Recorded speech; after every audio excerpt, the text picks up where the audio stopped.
Football ವಿಶ್ವಕಪ್ನ C ಗುಂಪಿನ ಮೊದಲ ಪಂದ್ಯದಲ್ಲಿ ಸ್ಕಾಟ್ಲೆಂಡ್ ತಂಡ ಹೈಟಿ ವಿರುದ್ಧ 1-0 ಅಂತರದ ಅಮೋಘ ಜಯ ಸಾಧಿಸಿದೆ. ಪಂದ್ಯದುದ್ದಕ್ಕೂ ಉಭಯ ತಂಡಗಳಿಂದ ತೀವ್ರ ಪೈಪೋಟಿ ನಡೆದಿತ್ತು. ಆದರೆ ಸ್ಕಾಟ್ಲೆಂಡ್ನ ಆ ಒಂದು ಅದ್ಭುತ ಪಂದ್ಯದ ಚಿತ್ರಣವನ್ನೇ ಬದಲಿಸಿ ಬಿಡಿತು. ಹೈಟಿ ರಕ್ಷಣಾ ಕೋಟೆಯನ್ನು ಭೇದಿಸಿದ ಸ್ಕಾಟ್ಲೆಂಡ್ ಸಿಡಿಸಿದ ಒಂದು ಗೋಲ್ ಇಡೀ ಕ್ರೀಡಾಂಗಣವನ್ನು ಜಯಘೋಷದಲ್ಲಿ ಮುಳುಗಿಸಿತು. ಕೊನೆಯ ಕ್ಷಣದವರೆಗೆ ಹೈಟಿ ತಿರುಗಿ ಬೀಳಲು ಪ್ರಯತ್ನ ಪಟ್ಟರೂ ಸ್ಕಾಟ್ಲೆಂಡ್ನ ಅಭದ್ರ ಕೋಟೆಯನ್ನು ಮುರಿಯೋದಕ್ಕೆ ಸಾಧ್ಯವಾಗಲಿಲ್ಲ. ಅಂತಿಮವಾಗಿ 1-0 ಅಂತರದ ಹೋರಾಟದ ಗೆಲುವಿನೊಂದಿಗೆ ಸ್ಕಾಟ್ಲೆಂಡ್ ವಿಶ್ವಕಪ್ನಲ್ಲಿ ಶುಭಾರಂಭ ಮಾಡಿದೆ. ಇನ್ನು ದೇಶದಾದ್ಯಂತ ಫುಟ್ಬಾಲ್ ಅಭಿಮಾನಿಗಳ ಉತ್ಸಾಹ ಈಗಾಗಲೇ ತಾರಕಕ್ಕೇರಿತು. ಯಾವುದೇ ಅಡೆತಡೆ ಇಲ್ಲದೆ ಅತ್ಯುತ್ತಮ ಡಿಜಿಟಲ್ ವೀಕ್ಷಣಾ ಅನುಭವದೊಂದಿಗೆ ಈ ಕ್ರೀಡಾ ರೋಮಾಂಚನವನ್ನು ಸವಿಯುವುದಕ್ಕೆ ಹಿಂದೆ ZEE5 ಮತ್ತು ಯುನೈಟೆಡ್ ಸ್ಪೋರ್ಟ್ಸ್ನಲ್ಲಿ ಲೈವ್ ವೀಕ್ಷಿಸಿ. ನಿಮ್ಮ ನೆಚ್ಚಿನ ತಂಡವನ್ನು ಹುರಿದುಂಬಿಸಿ.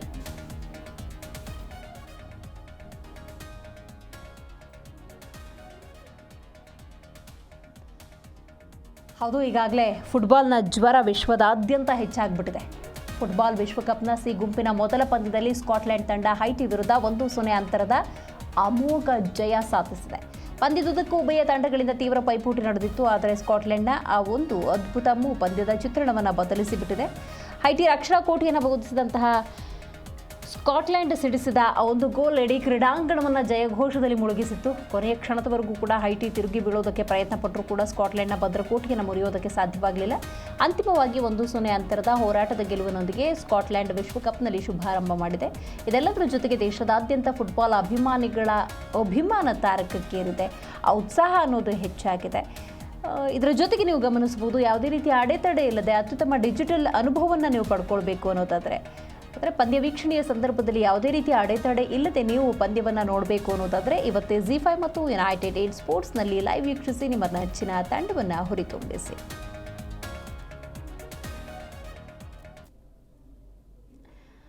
ಬ್ರೆಜಿಲ್ ಹಾಗೂ ಮೊರೊಕ್ಕೊ ನಡುವಿನ ಫಿಫಾ ವಿಶ್ವಕಪ್ ಪಂದ್ಯ ಡ್ರಾನಲ್ಲಿ ಮುಕ್ತಾಯವಾಗಿದೆ. ನ್ಯೂ ಜೆರ್ಸಿ ಸ್ಟೇಡಿಯಂನಲ್ಲಿ ಭಾನುವಾರ ನಡೆದ ಪಂದ್ಯದಲ್ಲಿ ಉಭಯ ತಂಡಗಳು ತಲಾ ಒಂದೊಂದು ಗೋಲು ಗಳಿಸಿ ಸಮಬಲದ ಹೋರಾಟವನ್ನು ನಡೆಸಿದ್ವು. ಮೊರೊಕ್ಕೊ ಪರ ಇಸ್ಮಾಯಿಲ್ ಸಿಬ್ರಿ 21ನೇ ನಿಮಿಷದಲ್ಲಿ ಗೋಲು ಬಾರಿಸಿ ತಮ್ಮ ತಂಡಕ್ಕೆ ಮುನ್ನಡೆಯನ್ನು ತಂದುಕೊಟ್ರು.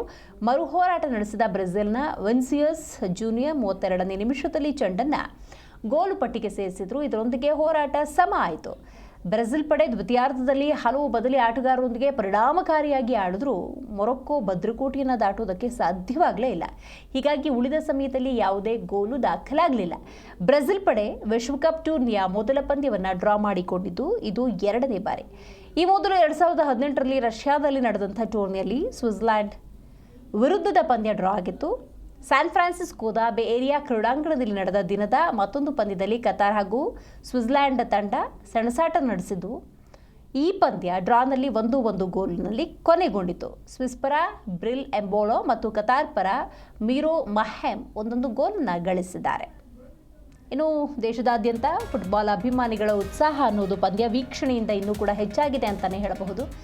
ಯಾವುದೇ ಅಡೆತಡೆ ಇಲ್ಲದೆ ಅತ್ಯುತ್ತಮ ಡಿಜಿಟಲ್ ವೀಕ್ಷಣಾ ಅನುಭವವನ್ನು, ಆ ಕ್ರೀಡಾ ರೋಮಾಂಚನವನ್ನು ಸವಿಬೇಕು ಅನ್ನೋದಾದರೆ ಹಿಂದೆ ZEE5 ಮತ್ತು ಯುನೈಟೆಡ್ ಸ್ಪೋರ್ಟ್ಸ್ನಲ್ಲಿ ಲೈವನ್ನು ವೀಕ್ಷಿಸಿ. ನಿಮ್ಮ ನೆಚ್ಚಿನ ತಂಡವನ್ನು ಹುರಿದುಂಬಿಸಿ. ಜೊತೆಗೆ ಈಗಾಗಲೇ ಕ್ರೀಡಾಭಿಮಾನಿಗಳು ಅಂದರೆ ಫುಟ್ಬಾಲ್ ಅಭಿಮಾನಿಗಳು ಟಿಕೆಟ್ ರೇಟ್ ಹೆಚ್ಚಳ ಅನ್ನುವಂಥ ನಿಟ್ಟಿನಲ್ಲಿ ಬಹಳಷ್ಟು ಅಸಮಾಧಾನವನ್ನು ವ್ಯಕ್ತಪಡಿಸಿದರು. ಆದರೂ ಕೂಡ ಆ ಒಂದು ಫುಟ್ಬಾಲ್ನ ಕ್ರೇಜ್ ಅನ್ನೋದು ಈಗಲೂ ಕೂಡ ಕಮ್ಮಿ ಆಗಿಲ್ಲ ಅನ್ನೋದಕ್ಕೆ ಅತಿ ಹೆಚ್ಚು ಸಂಖ್ಯೆಯಲ್ಲಿ ಕ್ರೀಡಾಂಗಣದಲ್ಲಿ ವೀಕ್ಷಣೆ ಮಾಡ್ತಿರುವಂತಹ ಪ್ರೇಕ್ಷಕರೇ ಸಾಕ್ಷಿ ಅಂತ ಹೇಳಿದ್ರೆ ತಪ್ಪಾಗೋದಿಲ್ಲ.